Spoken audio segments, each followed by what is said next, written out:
At the May Council meeting, Councillor Marshall moved a motion and was speaking to the motion on the public consultation policy by Council.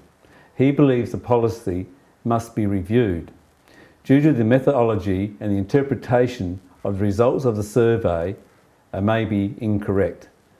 Let's go and view what Councillor Marshall had to say. Get Councillor Marshall to move his motion and speak to it. Thank you. Thank you, Mr. Mayor.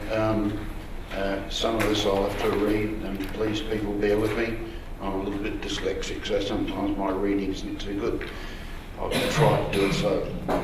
I would like to move that Council Administration conducts a review of its consultation process as detailed in documents Public Consultation Policy and City of Victor Harbor Guidelines for Selecting and Implementing Community Engagement Strategies and Techniques, and in brackets, and any other relevant documents or attachments that may exist as a matter of urgency.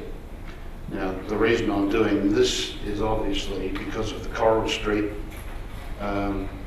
so-called consultation and the myriad of different silly interpretations are being put on it by people in the community.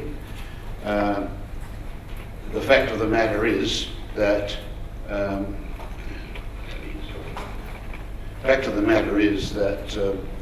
if you don't do a consultation properly and you don't follow established statistical guidelines, then the consultation is worthless.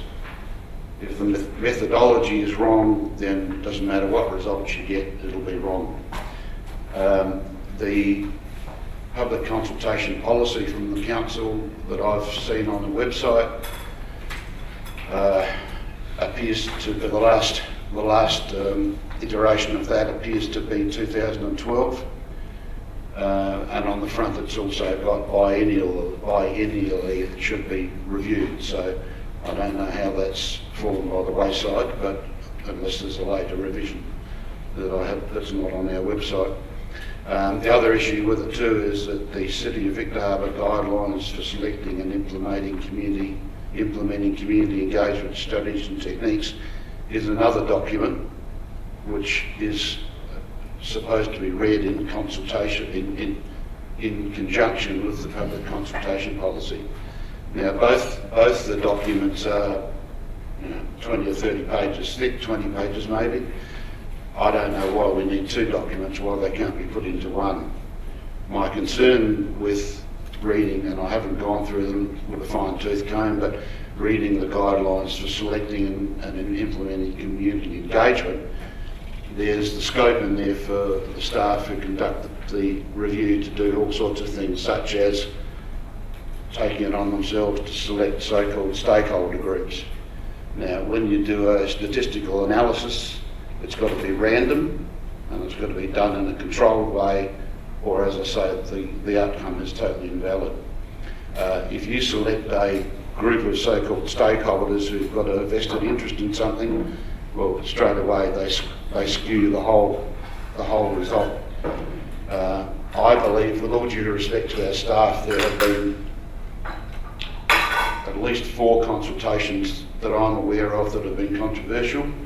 The FRAC consultation, pardon me, the issue on wards, Coral Street and the Ocean Street consultations were all done and then interpreted in certain ways. Now, if you look at the way they were interpreted, they're all interpreted differently, and the person who oversaw all of that chose to put their own meaning and totally inconsistent meaning on all these consultations. For instance, the wards consultation, 55% of people who returned their surveys said they wanted wards. But Mr. Maxwell at the time said, oh no, but that means 10,000 people haven't commented, haven't returned the forms. We've got to think about them, so we didn't get wards. I haven't got the figures in front of me. I was running late tonight, just getting back from Adelaide. But if you treat the Coral Street consultation the same way, you find that, and I think Councillor Charles has got all the figures, but the vast majority of the forms simply were returned. So that means that we've got to consider those people too. Why aren't we considering them? So it's got to work the same every time, or you don't try this stuff at all. So what I'm saying is that I'm not complaining. I'm not. Sorry, I'm very tired tonight. I'm not saying I'm a statistics expert. I am not. I've done enough statistics to know when something's being done wrongly, and our consultation and this council is done wrongly, and with all due respect, it's done badly. And you can place no validity at all on the outcomes from these figures because they're simply just irrelevant. They're not done properly. So I believe that a step in the right direction for a start to try to resolve some of this, and this has created confrontation and conflict in the community, a step in the right direction straight away is to go through both these documents, upgrade them and update them, and hopefully roll them into one document. And all this needs to be done with accepted statistical processes relied upon to dictate how the document's written, if people get what I'm saying. Okay, thank you. So If you whoever... wind up, please. Sorry? If you wind up, please. I will wind up. I think that in this particular issue there needs to be possibly a workshop with elected members. I think we need to get an expert on statistics to give guidance and oversee the rewriting of the documents. And I think that we need to start adhering strictly to how to do this when we do consultations, if we're going to expect any credibility at all and any consistency in interpreting results. So please support this. Thank you. Second, Councillor Charles. I'd like to second that. I've got 4 of the postcard things here with me now. I could have really impressed you with the stack I had initially brought into me at the shop as 92.75% of the people threw theirs into the bin and said, we're just not interested at all. 92.5%. Yet we're told here in some newspaper clippings here that you know, we're worse than Brexit, and why don't we listen to most people, and why are we misleading people? Having said that, I'm still in favour of the whole conversion and improvement of the town hall. I've been into a lot of homes that look like they're asbestos buildings on the outside, and they're mainly located in Middleton, and you go inside and it's an absolute palace. That's what we should have for our town hall. Yeah. Go inside and be surprised. Come back to the motion. I'm still with it, and I've got enough time. If you don't mind, I'll just tell you. We've just had a petition. The petition requires strict regulations to be submitted, including the name and the address of each person who signed and endorsed the petition. These regulations ensure that each petition submitted is true, correct, and each person can be verified. Sometimes there's random checks. Excuse me, Mr. Smith, did you fill in a such and such, or are you unaware? The survey of public consultation, on the other hand, apparently does not follow any regulations, therefore leaving it open to falsification and distortion. For example, the Coral Street Arts and Culture Centre survey had 1,239 unverified responses.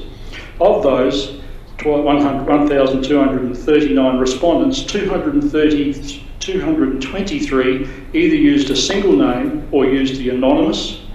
Others stated they were a visitor or responded more than once. There are no regulations in place to verify the validity or the responses to a survey at this point of time. How can it be a true reflection of the community's wishes? But as I say, right now it doesn't matter particularly. It really doesn't, because we're all in favour of what we want to do.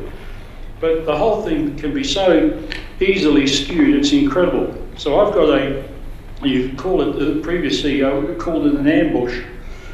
But I've got the statistics here, excuse me, and oh, this is embarrassing.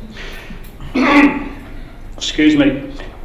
It's not alphabetical because it can't be done that way, but it's all been laid out here and a very, very tight spreadsheet. The yeses, the nos, the not applicables where people haven't answered the question, and the U's for unsure. I will email it to you all to follow up.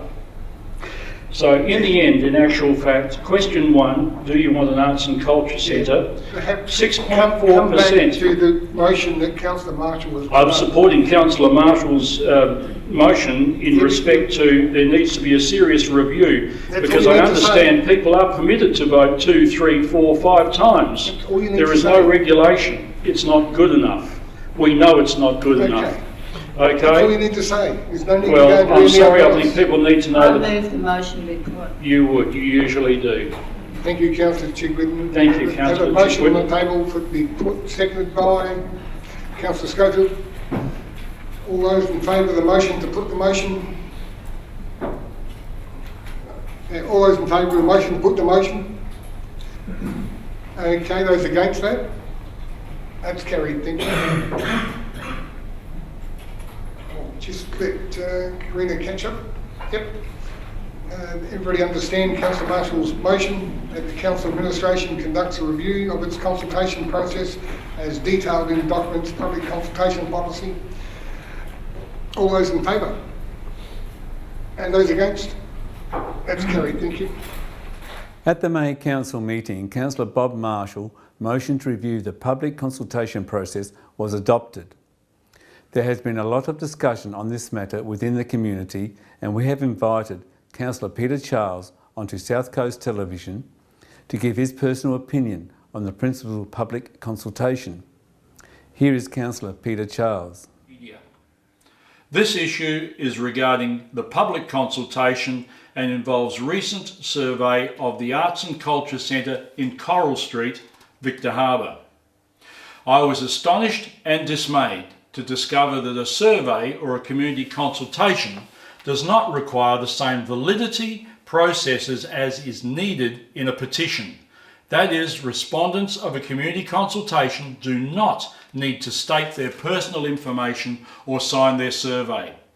In the City of Victor Harbor, guidelines for selecting and implementing engagement strategies and techniques, that is in attachment 1, collecting information, it states, consider if quantitative methods used to collect and measure numbers and statistics, such as the number of survey or questionnaires distributed and returned, or qualitative methods used to collect descriptions provided through the use of language such as comments provided, should be used.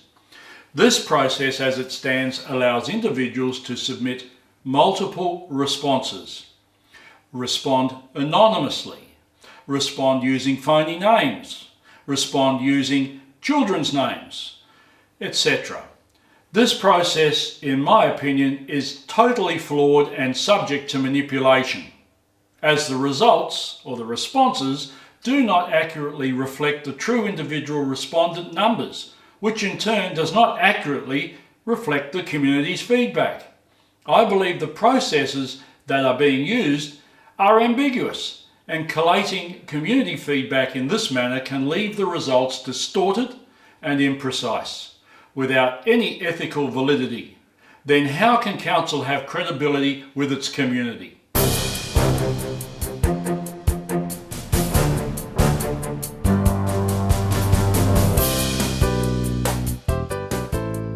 South Coast Television, your community, your voice.